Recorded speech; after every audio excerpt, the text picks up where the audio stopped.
tayo'y di na nagkita. Magandang araw po sa inyong lahat, mga giliw naming tagapakinig. Sa araw pong ito ay matutunghayan po ninyo ang isang kasaysayan na itatampok namin sa linggong ito dito sa ating dulang. Luha!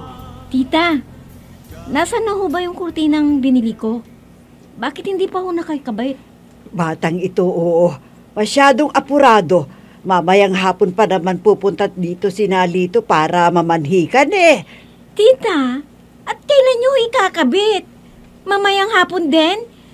Gagahuli na tayo ng oras niyan eh. Eh bakit? Sinabi ko bang bukas? Eh syempre, ngayong araw din natin ikakabit yon. Magluluto pa ako ng pananghalian natin eh. Eh bakit kasi kayo pa ang magluluto? Nasaan po bang mga tao dito sa bahay? Namalengke si Aling Iday dahil wala nang laman ng ref at marami na rin wala sa kusina. Eh si Pangit, nasaan ho ba siya? Bakit hindi na lang siya ang utusan ninyong mamalingke? Pangit? Sinong pangit ang sinasabi mo? Wala ho. Si Shelo ang ibig kong sabihin. Bakit hindi na lang siya ang mamalengke? At paano ko mauutusan yung kapatid mo? Nasa eskwelahan pa. Di pinag-absent nyo na lang sana. Ano ba naman yung isang araw na absent siya sa klase? Ano ka ba? Alam mong dance lister ang kapatid mo. Gusto mo bang maapektuhan ang grades niya kung mag-a-absent siya? Minsan lang namang mag-a-absent eh. Tsaka bakit? Nasisiguro ho ba ninyong dance lister pa rin siya hanggang ngayon? Oo naman. Napanatili ng kapatid mo ang mataas niyang grado mula first year college at hanggang ngayon magtatapos siya ng kolehiyo, kaya kailangan na ma-maintain niya ang zero absent para manatili siyang nasa top 10. Eh malay mo, baka masungkit niya ang cum laude, kung hindi man magna o summa cum laude. Oo na ho. Cum laude na kung cum laude. Basta gusto ko, walang maipintas sa akin si Lito mamayang gabi.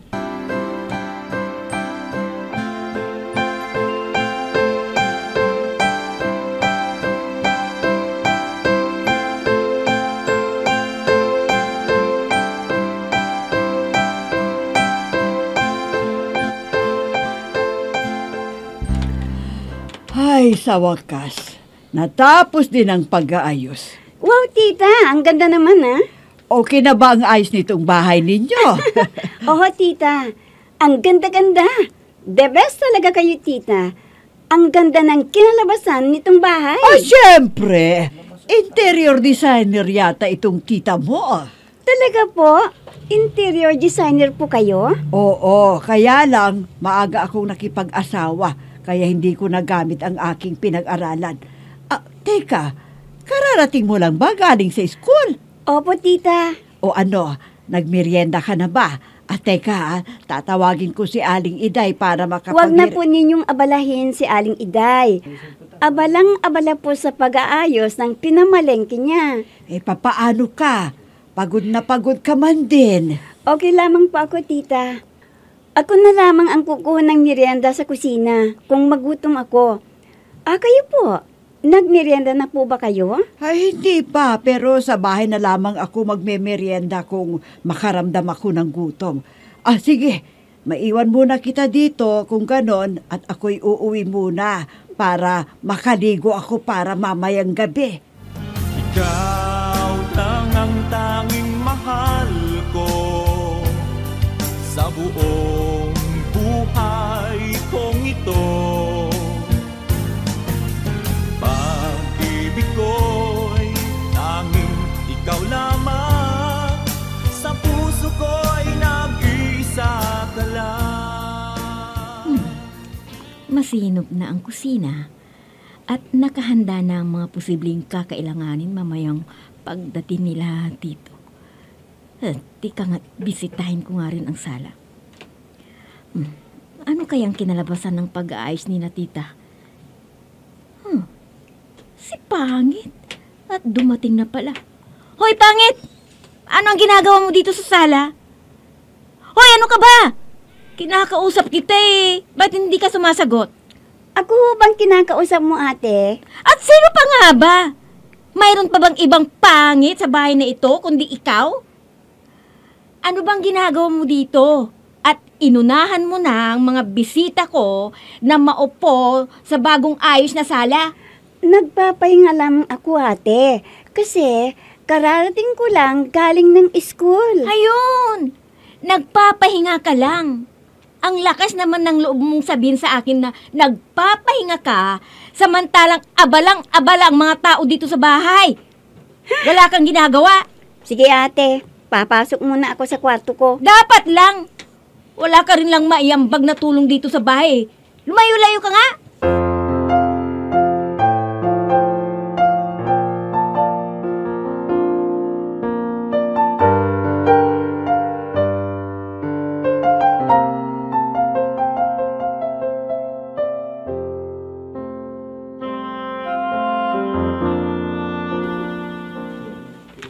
Tita, si Mami, nasaan siya?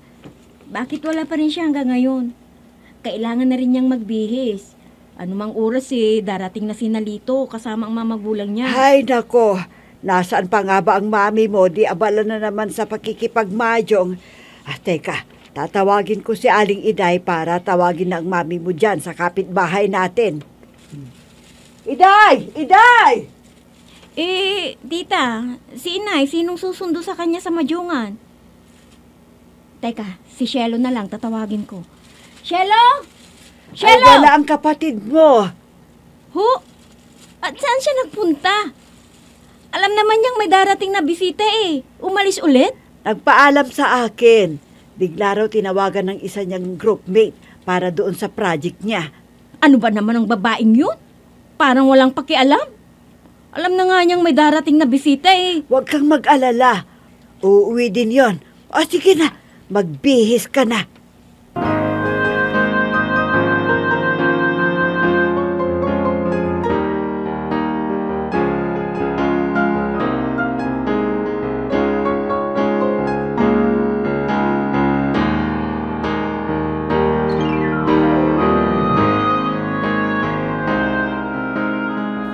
Ano ka ba naman, ate?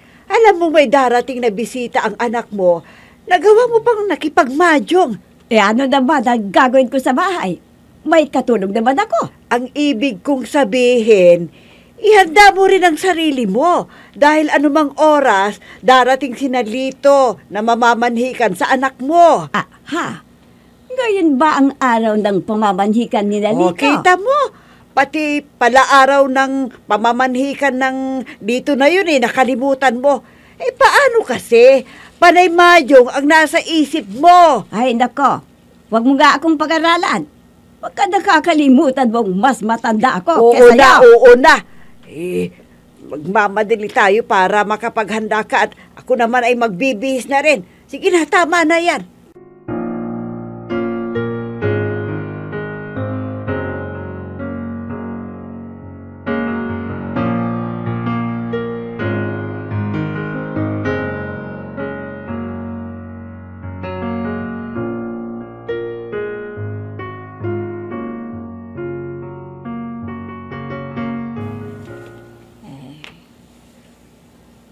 Paano, Malay?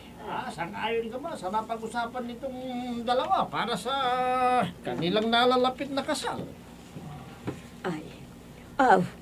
Oo naman, Malay. Sang-ayon ako sa lahat ng gusto ninyong dalawa. Ang isa ko palang Malay, parang wala yata siya. Hindi pa ba nabanggit sa inyo dito? Nasa ibang bansa ang asawa ko, pero huwag kang mag-alala. Nangako siyang uuwi bago ang araw ng kasal nitong dalawa. Ay, magandang gabi po sa inyo lahat. At sino naman itong bagong dating Malay? Anak ng katulong ko na pinagpapaaral namin ng asawa ko. Ganoon ba? Mabuti pala talaga kayong pamilya, no Malay? At pinapaaral mo, pati anak ng katulong mo.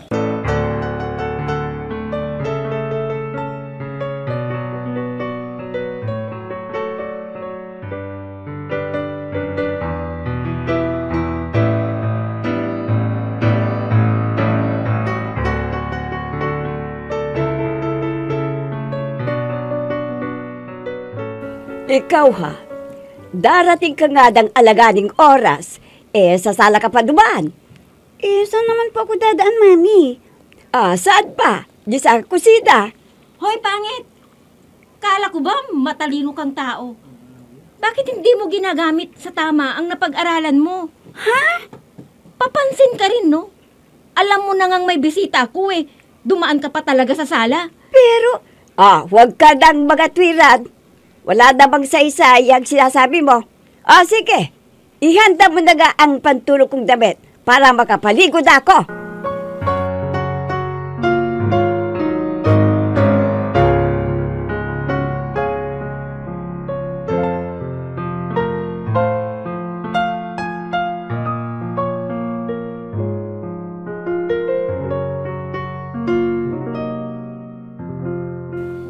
Wala pa rin si Arturo. Bukas na kasal ni Lorna. Kareng! Arturo?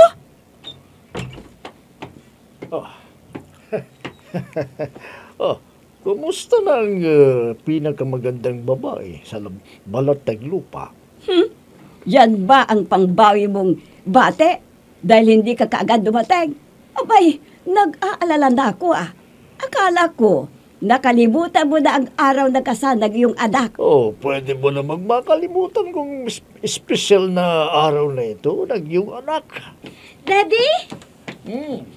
Ang pinakamaganda kong anak, mas lalong gumaganda. Siyempre naman, Daddy. Kakasal na yata ako. Siyempre, mas gaganda pa ako. Daddy, ang pasalubong ko.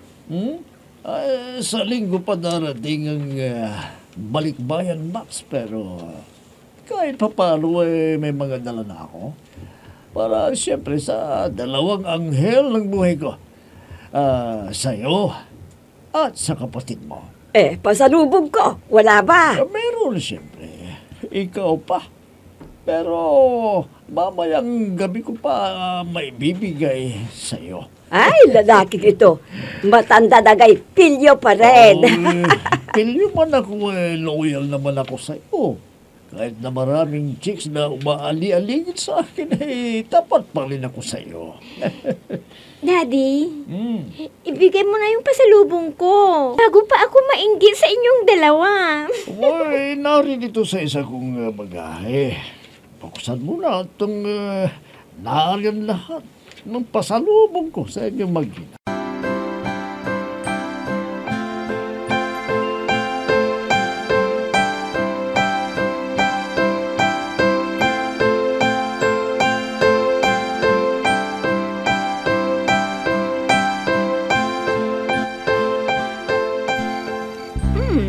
Ang sarap talaga ng corned beef at ham na galing ng ibang bansa. Ano, Mami?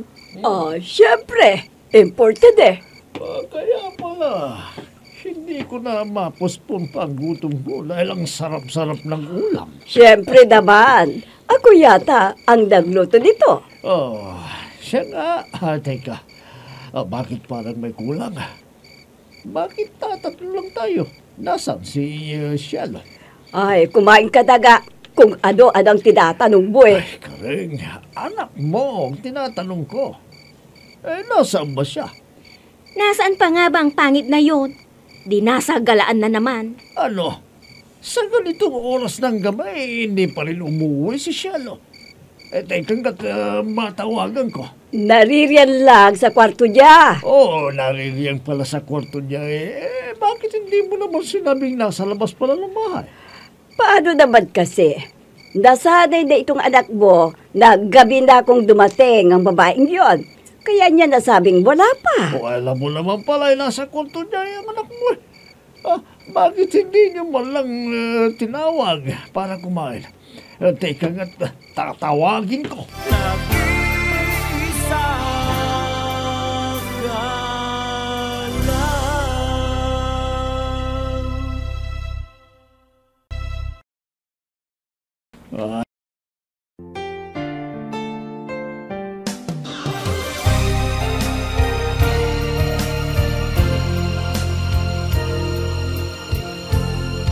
Magmula nang tayo'y di na nagkita, Dad, kayo pala. Oh, ano bang ginagawa mo dito sa kwarto mo? Hindi ka pa ba nagugutom, ha?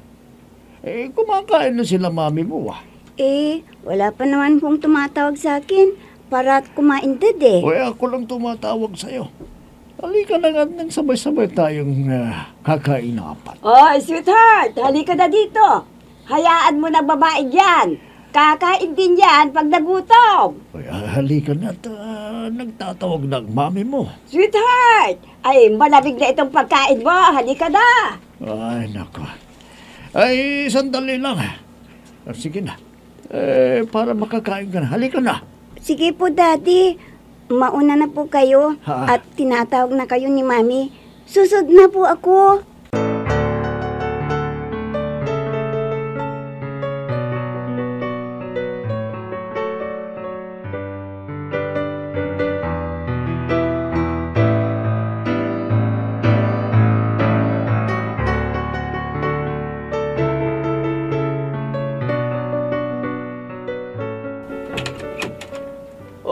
Hipag, halika, tuloy ka. Salamat, Bayaw. Ano ba yung dala mo? Nadamihan ko itong niluto kong lechon manok paksiw. Kaysa naman ref ko ito, bibigod na lang sa inyo. Naku, katatapos lamang namin kumain. Ganun pa man,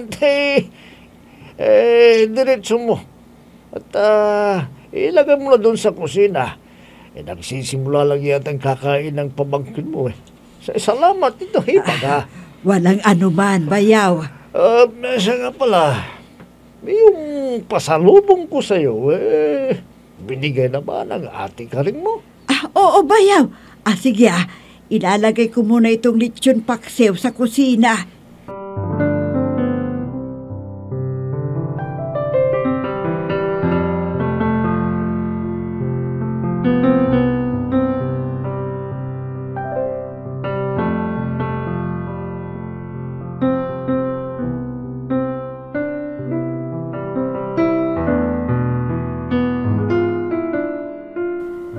Ano?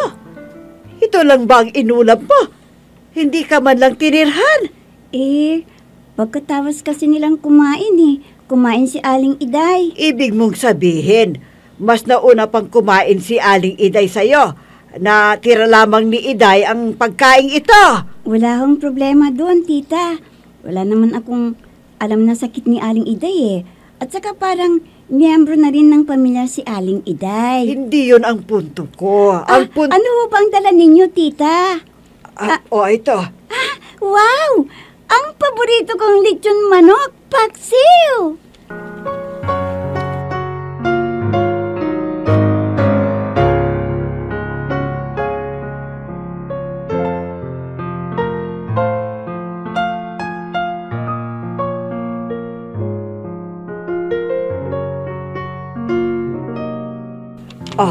Pabangkin, bagay ba sa akin itong suot ko? Opo, bagay na bagay po sa inyo, tita. Alam mo, first time kong magsuot ng ganito. Teka, bakit hindi ka pa nakabihis? Hayun ang ate Lorna mo, pasakay na ng kotse papuntang simbahan. Hindi ka ba sasama? Sasama po. O sasama ka pala. Bakit ganyan ang itsura ng suot mo? Bakit ho? Hindi ho ba maganda ang suot ko? Pasalubong nga ito sa akin ni Daddy. Ang ibig kong sabihin, bakit hindi mo pa isinuot ang damit pang-abay? At bakit hindi ka pa naayusan? Sige na, magbihis ka na. Abay, ang batang ito, oo. Gusto mo bang pagalitan ka na naman ng mami mo? Sige na, kunin mo na yung isusuot mo at tutulungan kitang magsuot. Wala po akong damit pang-abay, tita. Ano? Wala kang damit pang-abay? Hindi ba't isa ka sa mga abay ng ate mo? Anong nangyari, Shelo? Ano? Nag-iisa ka lang.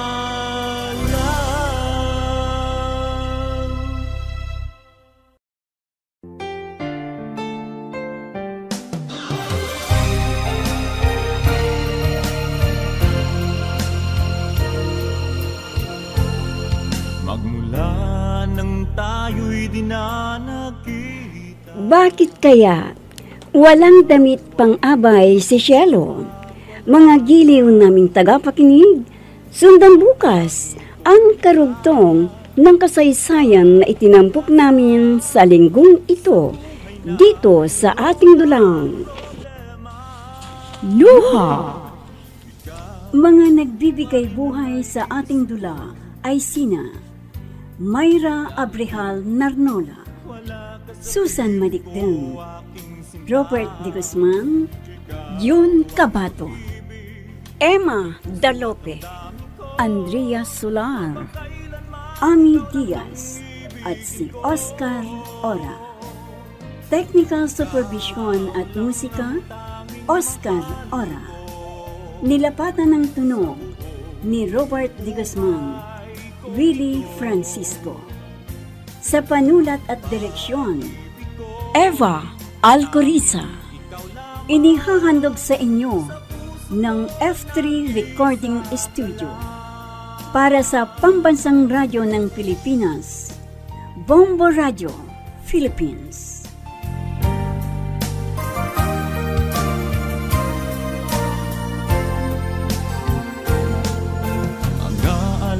Alaala nating di malilimutan, kay sarap ng ating suyuan. Lagi kong natatandaan, maligayang araw nating nagdaan.